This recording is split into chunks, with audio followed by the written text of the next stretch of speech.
Agneta, kaip vertini rungtynes?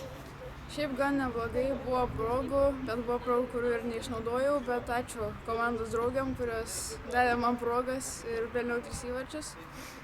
Šiaip visai neblogai, sakyčiau. Varžovės irgi kovingai ėjo, bet visai neblogai. Agneta, antras rungtynės iš eilės pelnei hat-triką. Tai atradai savo poziciją? Galbūt ir taip, vis dėlto ačiū vėl komandos draugiam, bet jo. Agneta, anksčiau žaisdavai gynybos pozicijoje, dabar žaidi puolime, kur labiau patinka pačiai? Šiaip gal puolime, nes pelnė įvarčius smagu ir draugės džiaugiasi, ir aš džiaugiuosi, treneris galbūt džiaugiasi.